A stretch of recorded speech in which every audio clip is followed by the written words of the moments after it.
Buenas tardes, en esta oportunidad vamos a presentar el caso clínico número 1 de hemostasia a cargo de Lina Duque, Estefanía Romero, Angie Cuellar y Karen Abigail Casanova. A continuación se presenta una descripción del caso clínico en donde se presentan el cuadro clínico de la paciente y los exámenes que se le realizaron. Para comenzar a resolver este caso, comenzaremos con la siguiente pregunta. ¿Qué deficiencia en la hemostasia puede causar esta sintomatología?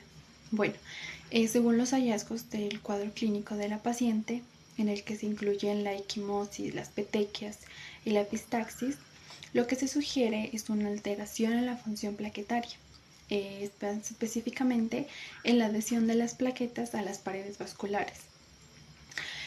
Un hallazgo que es muy importante o que es clave, que refuerza esta sospecha, es la disminución en la respuesta a la ristocetina, la cual es un reactivo que es muy utilizado en pruebas de laboratorio para evaluar la capacidad de las plaquetas a adherirse a través del factor von Willebrand. La respuesta reducida a la ristocetina que muestra el caso nos sirve como un indicativo muy importante de una posible enfermedad de von Willebrand, ya que en esta patología el problema radica en la deficiencia o digamos en la disfunción del factor von Willebrand, el cual es muy importante o es clave en el proceso de la hemostasia. Además, pues este factor es crucial no solamente para la correcta adhesión de las plaquetas a la pared de los vasos que se han lesionado, sino que también para la estabilización del factor 8, que también es otro componente clave en la cascada de la coagulación. Por lo tanto, la combinación de estos síntomas clínicos que presenta la paciente y los resultados de laboratorio apuntan a un diagnóstico provisional o presuntivo de que se trata de enfermedad de von Willebrand. Las características principales que nos permiten tener un diagnóstico presuntivo de que se trata de enfermedad von Willebrand incluyen en que primeramente la paciente, al presentar equimosis, las petequias y la epistaxis sin trauma previo, nos da un indicio de que esto es muy característico de trastornos de la hemostasia primaria, donde las plaquetas tienen dificultades para adherirse al endotelio vascular. Otra característica, digamos, clave es la historia de una hemorragia subconjuntival al nacer. Aunque esta sea muy leve, podría ser un indicio de un trastorno hemorrágico leve en curso desde el nacimiento de la paciente. Otro punto clave es la disminución de la agregación plaquetaria con ristocetina, el cual es un hallazgo muy relevante, digamos el más importante, ya que al ser un marcador clave de enfermedad de von Willebrand, con la ristocetina se evalúa la función de este factor, el cual, pues como se menciona, que es crucial durante la adherencia plaquetaria. Por lo que podemos decir que, en resumen, las principales características del diagnóstico presuntivo incluyen la tendencia a sangrar de forma espontánea, segundo, las pruebas de laboratorio que muestran defectos en la función plaquetaria y como también la ausencia de problemas significativos en los tiempos de la coagulación. Con respecto a la siguiente pregunta, la enfermedad de von Willebrand no se asocia a carencias alimenticias. Se trata de un trastorno hereditario que afecta la capacidad de la sangre para coagularse adecuadamente. Y esto se debe a una anomalía en un gen que codifica para el factor de von Willebrand, que como ya sabemos es una proteína esencial en el proceso de coagulación.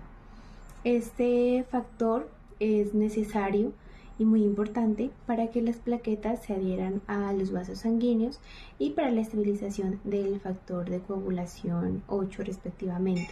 Esta enfermedad se transmite de padres a hijos a través de genes mutados y su herencia puede seguir diferentes patrones. En la mayoría de los casos, la enfermedad de von Willebrand se hereda de manera autosómica dominante, lo que significa que solo una copia del gen afectado heredada de uno de los padres es suficiente para causar la enfermedad. Sin embargo, también existen formas de herencia autosómica recesiva, donde ambos padres deben ser portadores del gen mutado para que la enfermedad se manifieste. Los estudios han demostrado que estas mutaciones pueden alterar la estructura y función del factor de von Willebrand, resultando en deficiencias o disfunciones que comprometen la capacidad de coagulación. La alteración principal en la patología de esta paciente es la alteración de la funcionalidad de las plaquetas, y no es por causa intrínseca de ellas, es por la deficiencia cualitativa o cuantitativa del factor de von Willebrand, que le impide a estas adherirse al colágeno en el sitio de la lesión vascular. Aunque se cuente, como en este caso, con un valor normal de plaquetas en la paciente, pues no significa que la actividad de ellas se pueda desarrollar sin problema. Ellas dependen de otros factores para poder cumplir la función de adherirse. Tenemos que tener en cuenta dos funciones principales del factor de von Willebrand. Una es que ayuda en la mediación de la adhesión plaquetaria al sitio de lesión vascular, pues uniéndose al colágeno. Y la otra es la función de proteger y de transportar el factor 8, que es una proteína clave en la vía intrínseca. Si el factor de von Willebrand disminuye, lo más probable es que el factor 8 también lo haga, comprometiendo la formación de la fibrina. Bueno, tenemos lo que es también los exámenes de laboratorio de la paciente, los cuales nos van a ayudar en ese diagnóstico. Tenemos en los exámenes unos leucocitos que nos dieron 10.500, los cuales están entre los valores normales, lo cual nos indica que la paciente no está pasando por un proceso infeccioso ni por una leucocitosis. También tenemos lo que es la hemoglobina. Esa hemoglobina dio 8.9, lo cual nos está indicando que la paciente tiene una anemia, posiblemente por ese sangrado crónico que tiene. También tenemos unas plaquetas. Las plaquetas dio un valor de 450.000, lo cual nos indica que pues están entre ese rango alto que se tiene entre los valores normales. Están normales, pero pues en lo último, lo cual pues hay que tenerle cuidado, y más porque en ese recuento de plaquetas se tiene presencia de esas macroplaquetas, lo cual nos puede estar indicando que pues hay una alteración en esa función plaquetaria. También tenemos lo que es esa hipocromía apoiquilocitosis, en la cual nos indica pues que esos glóbulos rojos tienen menos color de lo normal, tienen bajo pigmento, lo cual pues nos está diciendo que pues no hay suficiente de ese pigmento que nos transporta el oxígeno en los glóbulos rojos. En ese caso sería pues la hemoglobina, por lo cual está bajita también anteriormente, como lo expliqué. También tenemos que pues en esa apoiquilicosis tenemos que pues que los glóbulos rojos tienen una alteración en sus formas, no están en sus formas normales. También tenemos lo que es ese tiempo de coagulación. El tiempo de coagulación dio 6 minutos, por lo cual están esos valores normales, por lo cual pues se puede decir que pues esa coagulación secundaria se encuentra pues bien. También tenemos lo que es el tiempo de sangría. Ese tiempo de sangría está en 2 minutos, por lo cual se encuentran en unos rangos, lo que son también normales, por lo que también se puede decir que esa hemostasia primaria está pues bien. También tenemos el tiempo de tromboplastina parcial activada, la TTPA, la cual está en 44.7, lo cual nos indica que pues está ligeramente prolongada, por lo cual pues esta nos está indicando que pues hay algo que está alterando esa vía intrínseca. También tenemos ese tiempo de protombina. Ese tiempo de tropombina nos dio 13.6 segundos, el cual nos indica pues que está en unos valores normales, lo que esa vía intrínseca que evalúa la protombina se encuentra bien. También tenemos lo que es después del tercer día, es que es hospitalizada la paciente, se le realizan más exámenes, se le repiten algunos y se le realizan otros demás, en los cuales sale pues que ese tiempo de coagulación sale en 4 minutos, el cual se encuentra entre valores normales. También tenemos otra vez el tiempo de sangría, el cual da 5 minutos, también está en unos valores normales. También ese tiempo de protombina, ese tiempo de tropombina está en 37.1, el cual pues nos da a entender que todavía sigue ligeramente prolongado. También tenemos ese tiempo de protombina, el cual pues nos dio lo que fue 13.6, también pues todavía se encuentran sus valores normales. También tenemos lo que es una nueva prueba para la paciente, que tenemos ese tiempo de trombina, el cual pues dio lo que fue 24.7, lo que nos digiere pues que está también ligeramente prolongada, por lo cual podemos que pues está pues lo que nos evalúa es ese de fibrinógeno a fibrina, qué tal está esa función. Pero más adelante tenemos pues esa prueba de fibrina de fibrinógeno para poderlo pues confirmar, el cual nos da 364.9, lo cual pues está entre sus valores normales, lo cual pues que esa hemostasia secundaria pues está normal. También tenemos lo que es ese dosaje en el factor 8. Ese dosaje en el factor nos dio 100, lo que dio fue 128.8%, el cual podemos decir que está entre los rangos normales, por lo que se puede decir que no hay una deficiencia en el factor 8 y que pues que la paciente pues no contiene una hemofilia. También tenemos por último lo que son esa prueba de agregación plaquetaria. Esa prueba de agregación plaquetaria nos dice que pues que hay una disminución en esa agregación plaquetaria, y más que todo en esa rizosentina, la cual pues nos da un hallazgo clave para poder saber el diagnóstico de la paciente. Lo que nos sugiere que pues que de pronto la paciente puede estar sufriendo de la enfermedad de von Willebrand, lo cual pues es necesario para pues este factor para poder hacer esa adhesión plaquetaria. Bueno, la prueba de ristocetina mide la capacidad de las plaquetas para agregarse en presencia de ristocetina, un antibiótico que induce la unión de los factores de von Willebrand con los receptores plaquetarios. En condiciones normales, la ristocetina provoca una aglomeración de plaquetas debido a la interacción entre el factor von Willebrand y el receptor de glicoproteína 1B en la superficie plaquetaria. En este caso, el reporte de la prueba de ristocetina disminuida se refiere a una disminución en la agregación plaquetaria, lo que indica una deficiencia o disfunción del factor von Willebrand, ya que este factor es crucial para la adhesión plaquetaria y la formación de coágulos.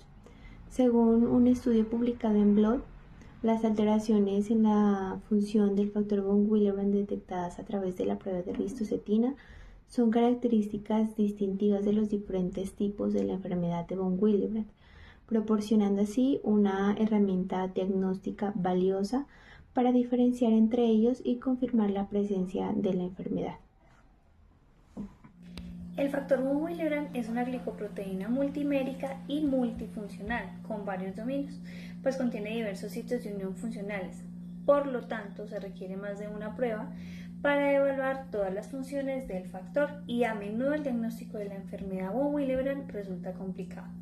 Hay diferentes ensayos bioquímicos disponibles para analizar las funciones de esta compleja glicoproteína, que es necesario realizar paso a paso.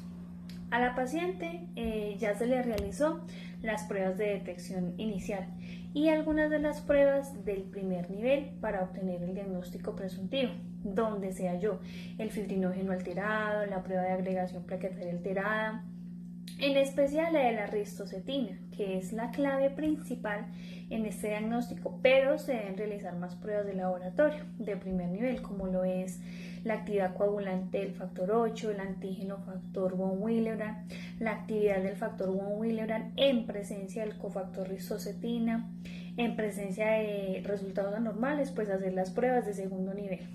Estas abarcarían la actividad de la unión del factor von Willebrand al colágeno, la aglutinación plaquetaria inducida por la ristocetina, un análisis multímero del factor, ensayo de la unión del factor von Willebrand al factor 8, análisis del factor intraplaquetario, prueba con dermopresina, la relación propéptido del factor von Willebrand y el antígeno del factor von Willebrand, y pues ya por último se podrían hacer los estudios moleculares.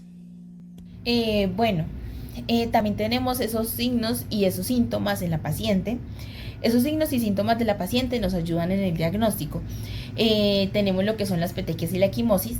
En esa enfermedad de von Willebrand, lo que se da es la alteración de la función plaquetaria debido pues a esa disminución del factor de von Willebrand, lo que impide pues esa adecuada adhesión de las plaquetas al sitio de alguna lesión, lo que nos da lugar a esa ineficiencia del tapón plaquetario, lo cual nos lleva a esa extravasación de sangre en la piel y en los tejidos subcutáneos, manifestándose así como lo son las petequias y la equimosis. También tenemos lo que es esa epistasis, vendría siendo ese sangrado nasal, el cual pues es frecuente en lo que son en trastornos de hemostasia primaria, lo cual pues también está asociado a lo que es esa enfermedad del factor de von Willebrand, donde pues esas mucosas, esa microvasculatura se vuelve frágil, delicada, lo cual pues permite que pues sean muy susceptibles a esos sangrados nasales.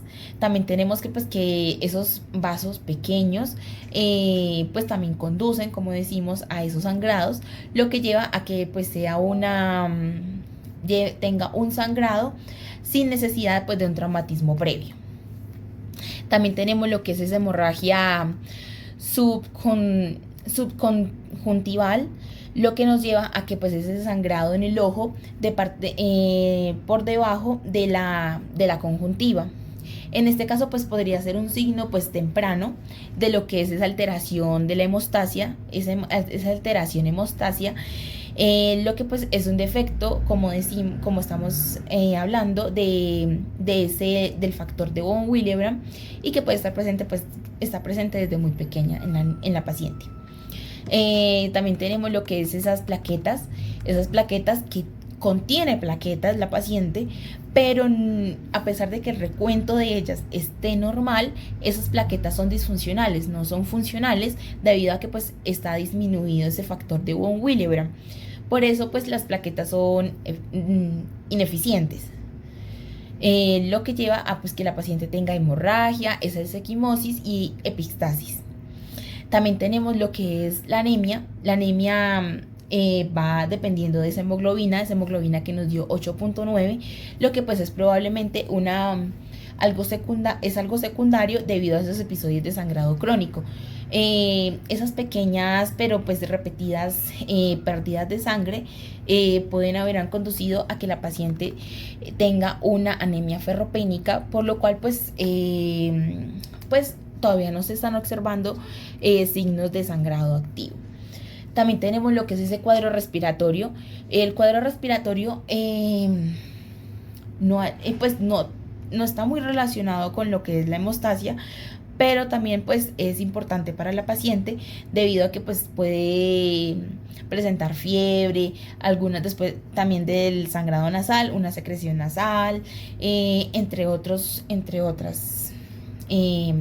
síntomas, lo que nos lleva a que pues también tiene que tenerle cuidado al cuadro respiratorio, porque el cuadro respiratorio cuando se agrava puede llevar pues a una muerte.